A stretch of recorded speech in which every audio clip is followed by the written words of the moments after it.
अथ द्वितीयोऽध्यायः। संजय उवाच तन्तथा कृपयाविष्टमश्रुपूर्णाकुलेक्षणम् विषीदन्तमिदं वाक्यमुवाच मधुसूदनः। संजय बोले, उस प्रकार करुणा से व्याप्त और आंसुओं से पूर्ण तथा व्याकुल नेत्रों वाले शोक युक्त उस अर्जुन के प्रति भगवान मधुसूदन ने यह वचन कहा। श्री भगवानुवाच कुतस्त्वाकशमलमिदं विषमे समुपस्थितम् अनार्यजुष्टमस्वर्ग्यमकीर्तिकरमर्जुन। श्री भगवान बोले, हे अर्जुन, तुझे इस असमय में यह मोह किस हेतु से प्राप्त हुआ? क्योंकि न तो यह श्रेष्ठ पुरुषों द्वारा आचरित है, न स्वर्ग को देने वाला है और न कीर्ति को करने वाला ही है। क्लैब्यम आस्मगम पार्थ नैतत्त्वय्युपपद्यते क्षुद्रं हृदय दौर्बल्यम त्यक्त्वोत्तिष्ठ परन्तप। इसलिए हे अर्जुन, नपुंसकता को मत प्राप्त हो, तुझ में यह उचित नहीं जान पड़ती। हे परंतप, हृदय की तुच्छ दुर्बलता को त्याग कर युद्ध के लिए खड़ा हो जा। अर्जुन उवाच कथम भीष्ममहं संख्ये द्रोणं च मधुसूदन इषुभिः प्रतियोत्स्यामि पूजार्हावरिसूदन। अर्जुन बोले, हे मधुसूदन, मैं रणभूमि में किस प्रकार बाणों से भीष्म पितामह और द्रोणाचार्य के विरुद्ध लड़ूंगा, क्योंकि हे अरिसूदन, वे दोनों ही पूजनीय हैं।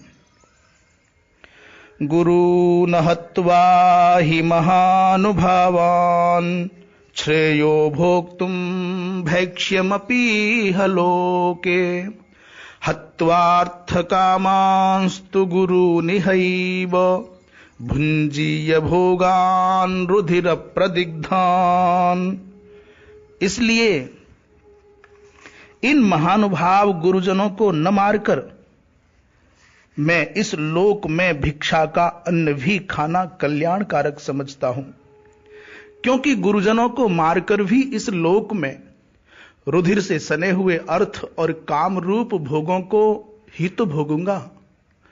न चैतद्विदमः कतरन्नो गरीयो यद्वा जयेम यदि वा नो जयेयुः यानेव हत्वा न जिजीविषामस्तेव स्थिताः प्रमुखे धार्तराष्ट्राः। यानेव हत्वा न जिजीविषामस्तेव स्थिताः प्रमुखे धार्तराष्ट्राः।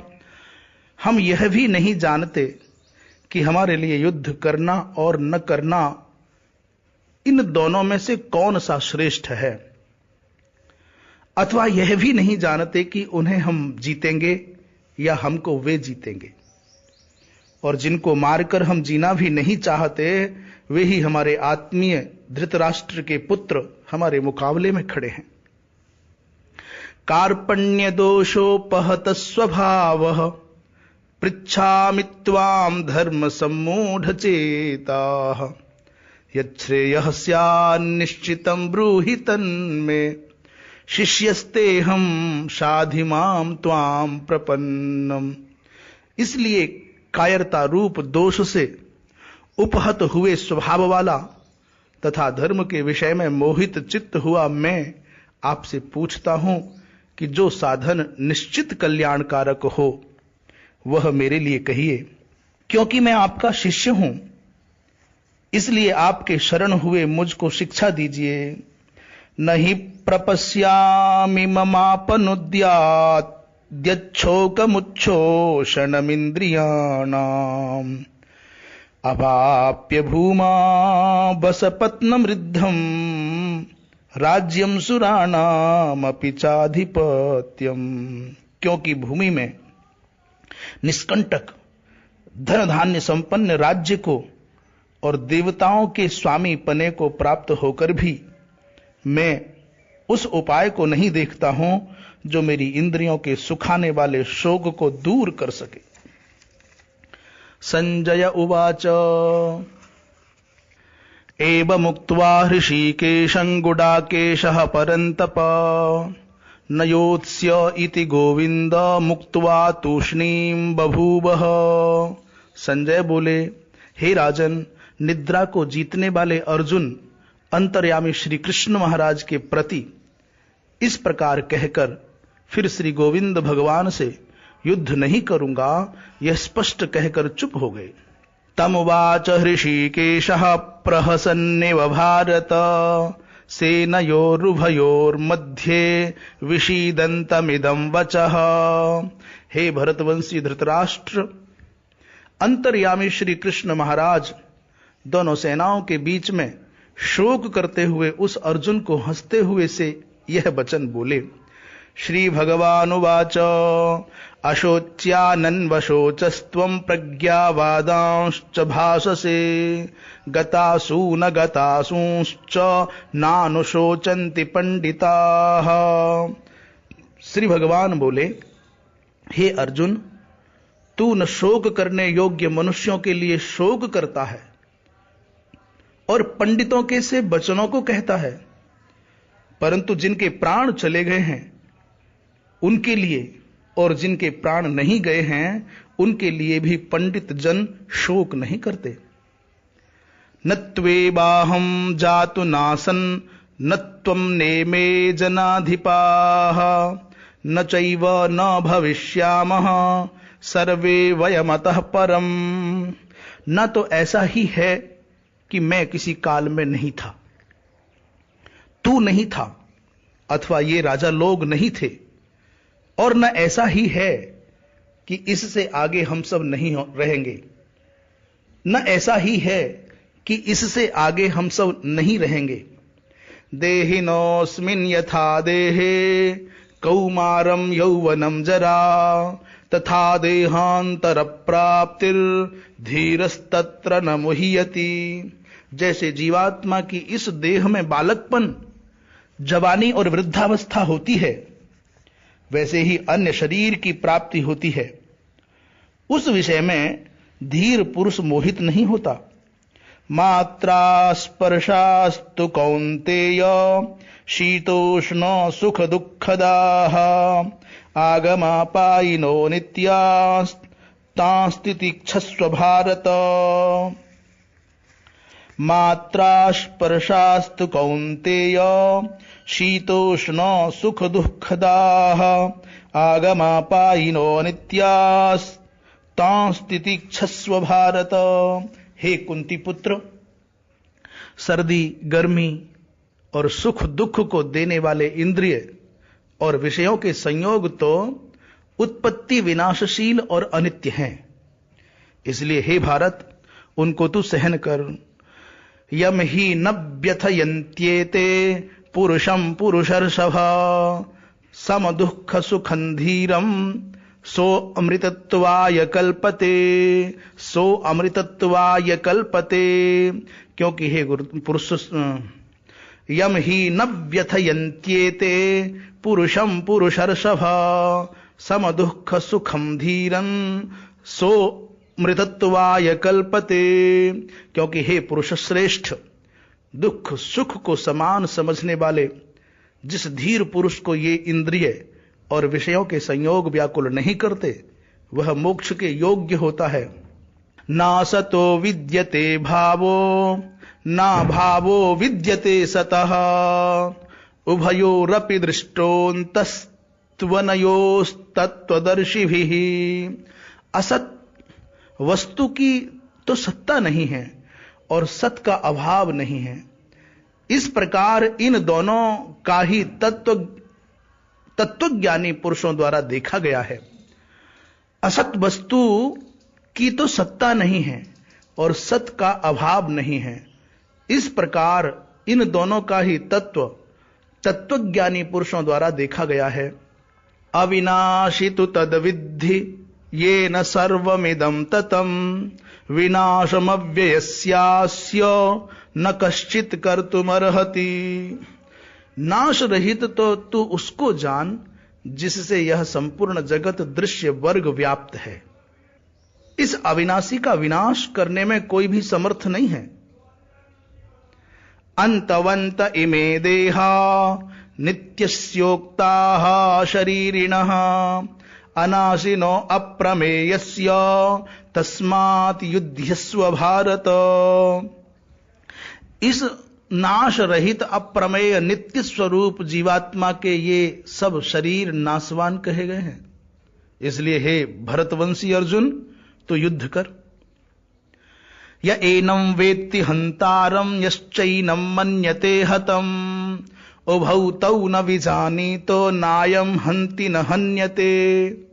जो इस आत्मा को मारने वाला समझता है तथा जो इसको मरा मानता है, वे दोनों ही नहीं जानते, क्योंकि यह आत्मा वास्तव में न तो किसी को मारता है और न किसी के द्वारा मारा जाता है।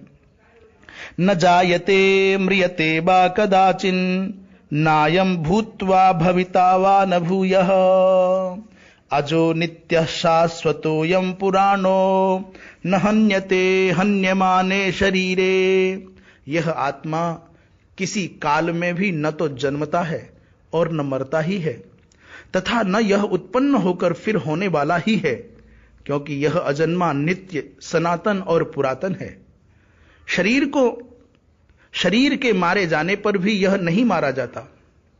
वेदा विनाशिनम नित्यम य एनजम वेदा विनाशिनम नित्यम य एनमजमव्ययम कथम स पुरुषः पार्थ कम घातयति हंतिकम।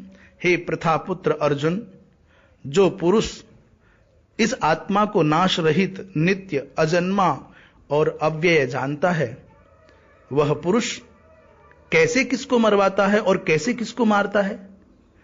वासांसि जीर्णानि यथा विहाय नवानि गृह्णाति नरोपराणि तथा शरीराणि विहाय जीर्णान्यन्यानि संयाति नवानि देहि। जैसे मनुष्य पुराने वस्त्रों को त्याग कर दूसरे नए वस्त्रों को ग्रहण करता है, वैसे ही जीवात्मा पुराने शरीरों को त्याग कर दूसरे नए शरीरों को प्राप्त होता है।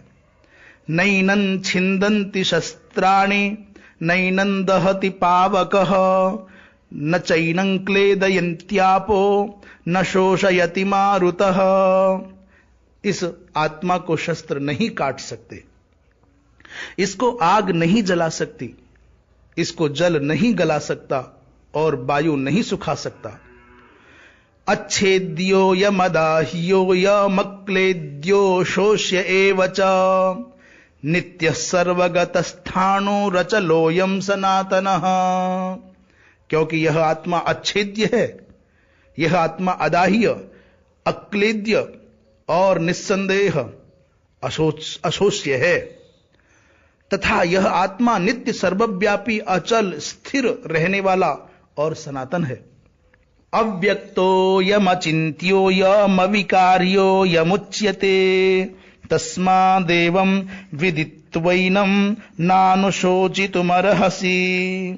यह आत्मा अव्यक्त है, यह आत्मा अचिंत्य है और यह आत्मा विकार रहित कहा जाता है। इससे हे अर्जुन, इस आत्मा को उपर्युक्त प्रकार से जानकर तू शोक करने को योग्य नहीं है, अर्थात तुझे शोक करना उचित नहीं है। अथ चैनम नित्य जातम नित्यं वा मन्यसे मृतम तथापि त्वं महाबाहो नैवं शोचितुमर्हसि नैवं शोचितुमर्हसि। किंतु यदि तू इस आत्मा को सदा जन्मने वाला तथा सदा मरने वाला मानता हो, तो भी हे महाबाहो, तू इस प्रकार शोक करने को योग्य नहीं है। जातस्य हि ध्रुवो मृत्युर ध्रुवं जन्म मृतस्य च तस्मादपरिहार्येऽर्थे न त्वं शोचितुमर्हसि। क्योंकि इस मान्यता के अनुसार जन्मे हुए की मृत्यु निश्चित है और मरे हुए का जन्म निश्चित है। इससे भी इस बिना उपाय वाले विषय में तो शोक करने को योग्य नहीं है। अव्यक्तादीनि भूतानि व्यक्त मध्यानि भारत अव्यक्त निधनान्येव तत्र का परिदेवन। हे अर्जुन, संपूर्ण प्राणी जन्म से पहले अप्रकट थे और मरने के बाद भी अप्रकट हो जाने वाले हैं, केवल बीच में ही प्रकट हैं। फिर ऐसी स्थिति में क्या शोक करना है? आश्चर्यवत् पश्यति कश्चिदेनम् आश्चर्यवत् वदति तथैव चान्यः आश्चर्यवच्चैनमन्यः शृणोति श्रुत्वाप्येनं वेद न चैव कश्चित्। क्योंकि एक महापुरुष ही इस आत्मा को आश्चर्य की भांति देखता है और वैसे ही दूसरा कोई महापुरुष ही इसके तत्व का आश्चर्य की भांति वर्णन करता है तथा दूसरा कोई अधिकारी पुरुष ही इसे आश्चर्य की भांति सुनता है और कोई कोई तो सुनकर भी इसको नहीं जानता। देही नित्यमवध्योयम देहे सर्वस्य भारत तस्मात् सर्वाणि भूतानि न त्वं शोचितुमर्हसि। हे अर्जुन, यह आत्मा सबके शरीरों में सदा ही अवध्य है।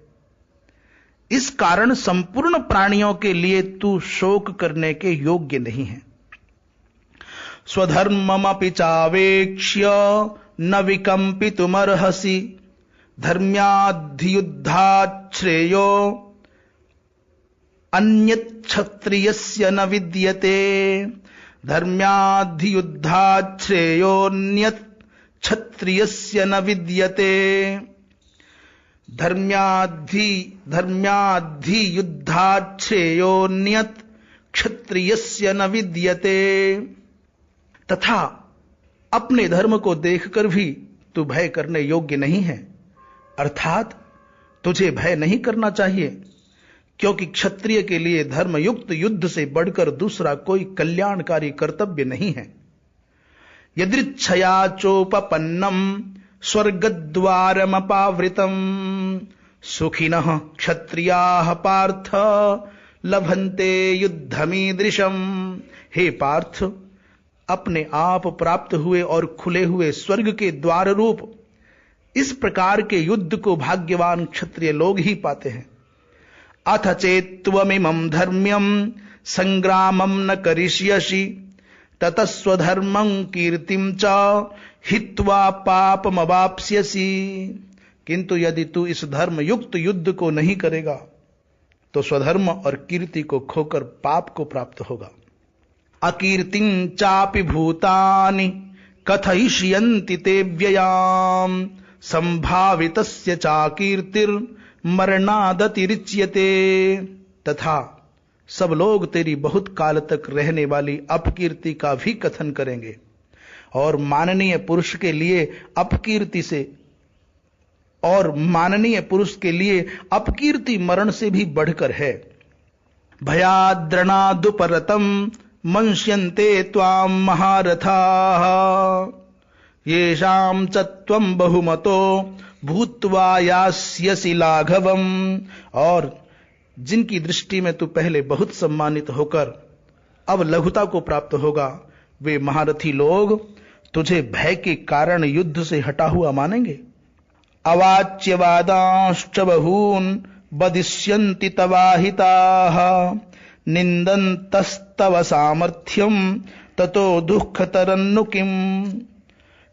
तेरे वैरी लोग तेरे सामर्थ्य की निंदा करते हुए तुझे बहुत से न कहने योग्य वचन भी कहेंगे, उससे अधिक दुख और क्या होगा। हतो वा प्राप्स्यसि स्वर्गम जित्वा वा भोक्ष्यसे महीम् तस्मादुत्तिष्ठ कौन्तेय युद्धाय कृतनिश्चयः। या तो तू युद्ध में मारा जाकर स्वर्ग को प्राप्त होगा अथवा संग्राम में जीतकर पृथ्वी का राज्य भोगेगा। इस कारण हे अर्जुन, तो युद्ध के लिए निश्चय करके खड़ा हो जा। सुख दुखे समे कृत्वा लाभा लाभौ जया जयौ ततो युद्धाय युज्यस्व नैवं पापमवाप्स्यसि। जय पराजय, लाभ हानि और सुख दुख को समान समझकर उसके बाद युद्ध के लिए तैयार हो जा। इस प्रकार युद्ध करने से तू पाप को नहीं प्राप्त होगा। एषा ते विहिता सांख्ये बुद्धिर्योगे तिमां शृणु बुद्ध्या युक्तो यया पार्थ कर्म बंधम प्रहास्यसि। एषा ते विहिता सांख्ये बुद्धिर्योगे तिमां शृणु बुद्ध्या युक्तो यया पार्थ कर्म बंधम प्रहास्यसि। हे पार्थ, यह बुद्धि तेरे लिए ज्ञान योग के विषय में कही गई और अब तू इसको कर्म योग के विषय में सुन। जिस बुद्धि से युक्त हुआ तू कर्मों के बंधन को भली भांति त्याग देगा, अर्थात सर्वथा नष्ट कर डालेगा। नेहाभिक्रमनाशोस्ति प्रत्यवायो न विद्यते स्वल्पमप्यस्य धर्मस्य त्रायते महतो भयात। इस कर्म योग में आरंभ का अर्थात बीज का नाश नहीं है और उल्टा फल रूप दोष भी नहीं है, बल्कि इस कर्म योग रूप धर्म का थोड़ा सा भी साधन जन्म मृत्यु रूप महान भय से रक्षा कर लेता है। व्यवसायात्मिका बुद्धि रेकेह कुरुनंदन बहुशाखा ह्यनंताश्च बुद्धयो व्यवसायिनाम। हे अर्जुन, इस कर्म योग में निश्चयात्मिका बुद्धि एक ही होती है, किंतु अस्थिर विचार वाले विवेकहीन सकाम मनुष्यों की बुद्धियां निश्चय ही बहुत भेदों वाली और अनंत होती हैं। यामिमां पुष्पितां वाचम प्रवदन्त्यविपश्चितः वेदवादरताः पार्थ नान्यदस्तीति वादिनः कामात्मानः स्वर्गपरा जन्म कर्म फलप्रदां क्रिया विशेष बहुलां भोगैश्वर्य गतिं प्रति भोगैश्वर्य प्रसक्तानां तयापहृत चेतसां व्यवसायात्मिका बुद्धि समाधौ न विधीयते।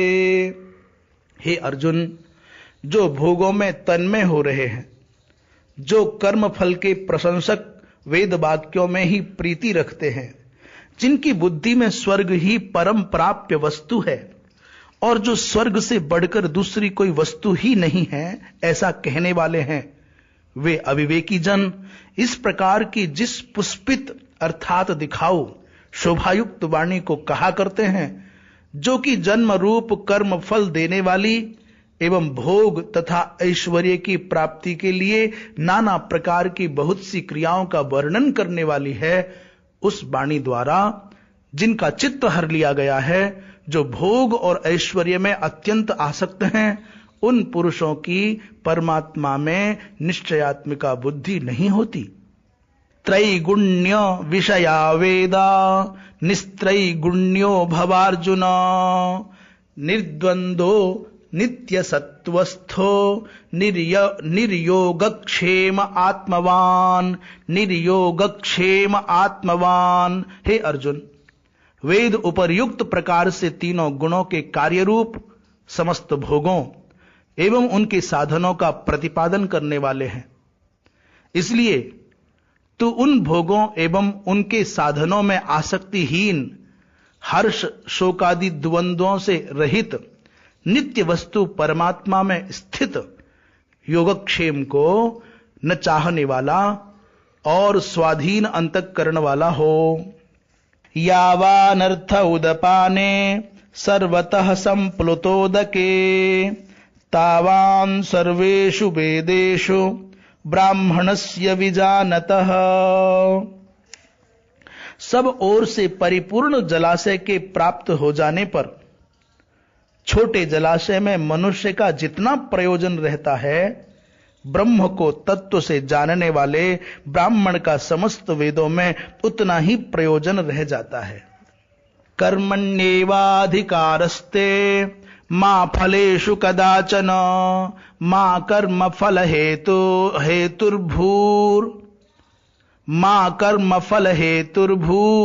मा ते संगोस्त्वकर्मणि मा कर्म फल हेतुर्भूर माते संगोस्त्वकर्मणि। तेरा कर्म करने में ही अधिकार है, उसके फल, तेरा कर्म करने में ही अधिकार है, उसके फलों में कभी नहीं। इसलिए तू कर्मों के फल का हेतु मत हो तथा तेरी कर्म न करने में भी आसक्ति न हो। योगस्थः कुरु कर्माणि संगम त्यक्त्वा धनंजय सिद्ध्य सिद्ध्योः समो भूत्वा समत्वं योग उच्यते। हे धनंजय, तू आसक्ति को त्याग कर तथा सिद्धि और असिद्धि में समान बुद्धि वाला होकर योग में स्थित हुआ कर्तव्य कर्मों को कर, समत्व ही योग कहलाता है। दूरे न ह्यवरं कर्म बुद्धि योगात् धनंजय बुद्धौ शरणमनविच्छ कृपणाः फलहेतवः। इस समत्व रूप बुद्धि योग से सकाम कर्म अत्यंत ही निम्न श्रेणी का है। इसलिए हे धनंजय, तू समबुद्धि में ही रक्षा का उपाय ढूंढ, अर्थात बुद्धि योग का ही आश्रय ग्रहण कर, क्योंकि फल के हेतु बनने वाले अत्यंत दीन हैं। बुद्धि युक्तो जहातीह उभे सुकृत दुष्कृते तस्माद्योगाय युज्यस्व योगः कर्मसु कौशलम। समबुद्धि युक्त पुरुष पुण्य और पाप दोनों को इसी लोक में त्याग देता है, अर्थात उनसे मुक्त हो जाता है। इससे तू समत्व रूप योग में लग जा। यह समत्व रूप योग ही कर्मों में कुशलता है, अर्थात कर्म बंधन से छूटने का उपाय है। कर्मजं बुद्धि युक्ता ही फलम त्यक्त्वा मनीषिणः कर्मजं बुद्धि युक्ता ही फलम त्यक्त्वा मनीषिणः जन्म बंध विनिर्मुक्ताः पदम गच्छन्त्यनामयम्। कर्मजं बुद्धि युक्ता ही फलम त्यक्त्वा मनीषिणः जन्म बंध विनिर्मुक्ताः पदम गच्छन्त्यनामयम्। क्योंकि समबुद्धि से युक्त ज्ञानी जन कर्मों से उत्पन्न होने वाले फल को त्याग कर जन्म रूप बंधन से मुक्त हो निर्विकार परम पद को प्राप्त हो जाते हैं। यदा ते मोह कलिलम बुद्धिर्व्यतितरिष्यति तदा गन्तासि निर्वेदम श्रोतव्यस्य श्रुतस्य च। जिस काल में तेरी बुद्धि मोह रूप दलदल को भली भांति पार कर जाएगी, उस समय तू सुने हुए और सुनने में आने वाले इस लोक और परलोक संबंधी सभी भोगों से वैराग्य को प्राप्त हो जाएगा। श्रुति विप्रतिपन्नाते यदा स्थास्यति निश्चला समाधावचला बुद्धिस्तदा योगमवाप्स्यसि। भली भांति के वचनों को सुनने से, भांति भांति के वचनों को सुनने से विचलित हुए, भांति भांति के वचनों को सुनने से विचलित हुई तेरी बुद्धि जब परमात्मा में अचल और स्थिर ठहर जाएगी, तब तू योग को प्राप्त हो जाएगा, अर्थात तेरा परमात्मा से नित्य संयोग हो जाएगा। अर्जुन उवाच स्थित प्रज्ञस्य का भाषा समाधिस्थस्य केशव स्थितधीहि किम प्रभाषेत किमासीत ब्रजेत किम। अर्जुन बोले, हे केशव, समाधि में स्थित परमात्मा को प्राप्त हुए स्थिर बुद्धि पुरुष का क्या लक्षण है? वह स्थिर बुद्धि पुरुष कैसे बोलता है, कैसे बैठता है और कैसे चलता है? श्री भगवान उवाच प्रजहाति यदा कामान सर्वान् पार्थ मनोगतान् आत्मन्येवात्मना तुष्टः स्थित प्रज्ञस्तदोच्यते। श्री भगवान बोले, हे अर्जुन, जिस काल में यह पुरुष मन में स्थित संपूर्ण कामनाओं को भली भांति त्याग देता है और आत्मा से आत्मा में ही संतुष्ट रहता है, उस काल में वह स्थित प्रज्ञ कहा जाता है। दुःखेषु अनुद्विग्नमनाः सुखेषु विगतस्पृहः वीतराग भयक्रोधः स्थितधीर्मुनिरुच्यते।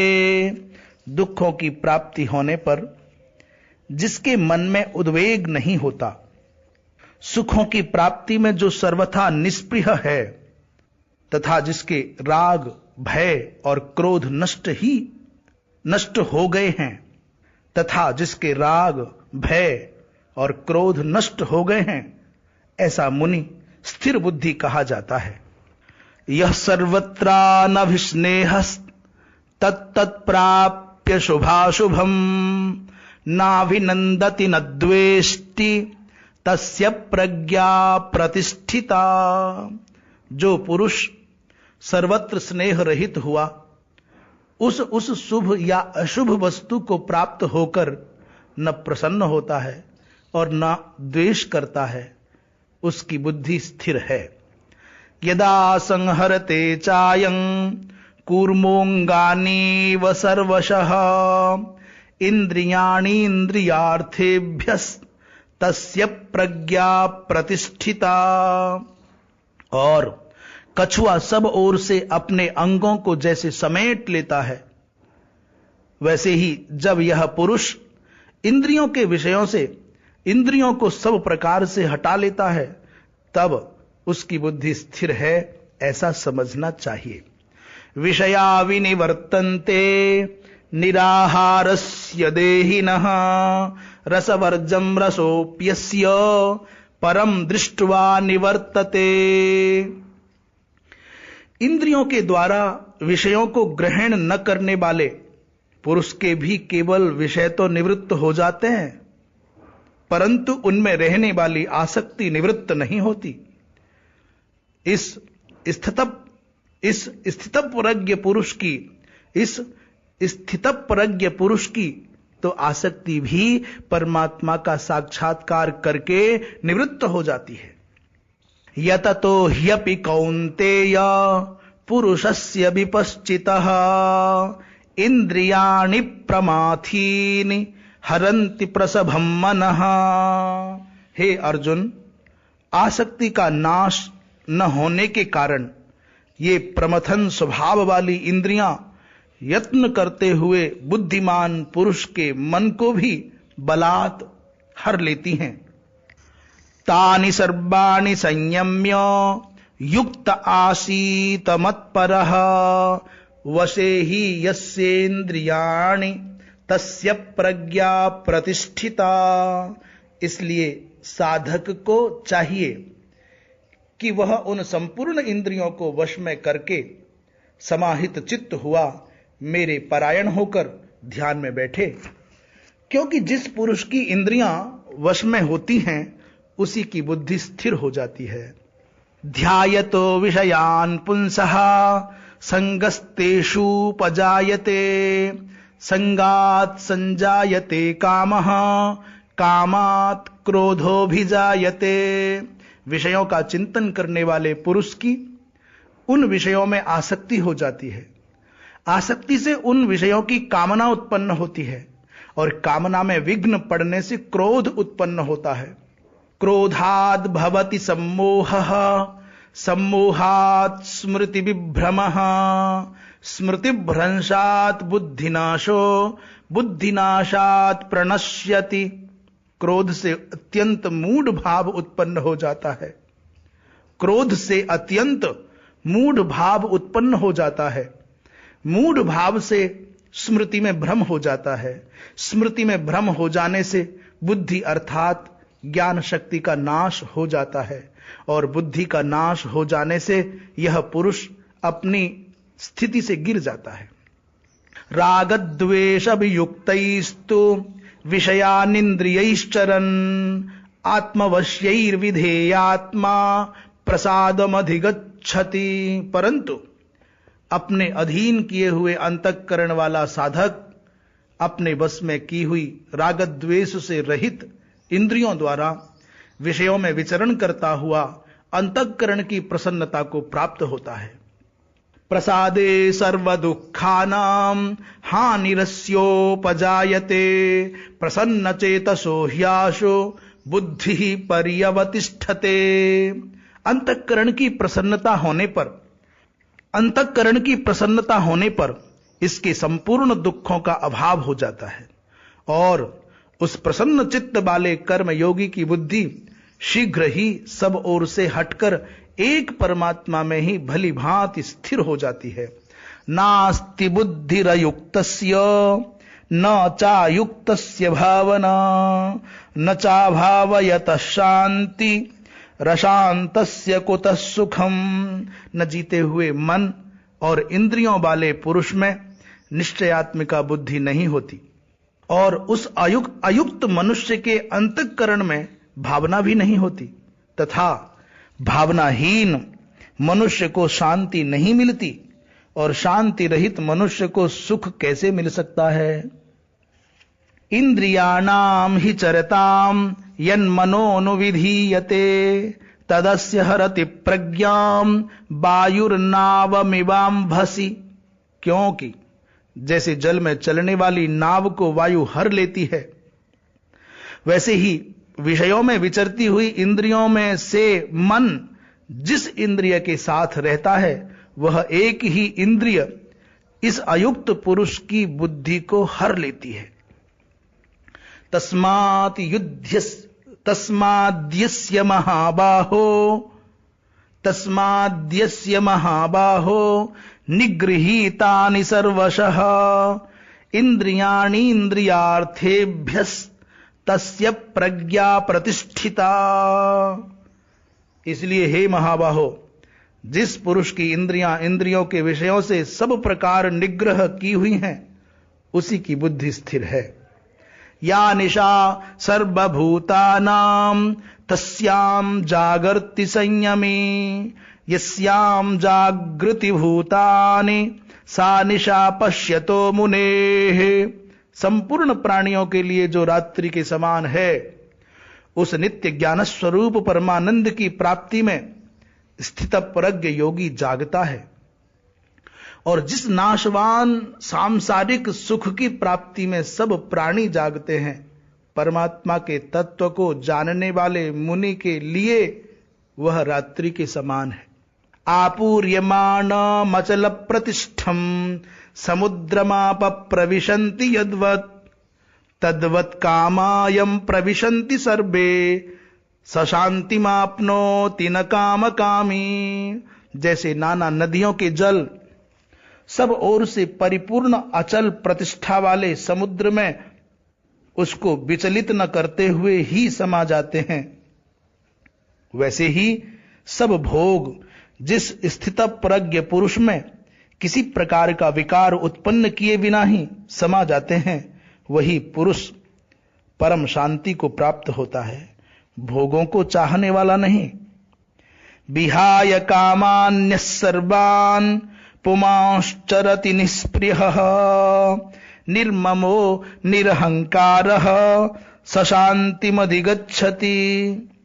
जो पुरुष संपूर्ण कामनाओं को त्याग कर ममता रहित, अहंकार रहित और स्पृहा रहित हुआ विचरता है, वही शांति को प्राप्त होता है, अर्थात वह शांति को प्राप्त होता है। एषा ब्राह्मी स्थिति पार्थ नैनां प्राप्य विमुह्यति स्थित्वा स्यामंत कालेपि ब्रह्म निर्वाणमृच्छति। हे अर्जुन, यह ब्रह्म को प्राप्त हुए पुरुष की स्थिति है। इसको प्राप्त होकर योगी कभी मोहित नहीं होता और अंत काल में भी इस ब्राह्मी स्थिति में स्थित होकर ब्रह्मानंद को प्राप्त हो जाता है। ओम तत्सत इति श्रीमद् भगवद गीतासूपनिषत्सु ब्रह्म विद्यायाम योग शास्त्रे श्री कृष्णार्जुन संवादे सांख्य योगो नाम द्वितीयोऽध्यायः। नारायण नारायण नारायण।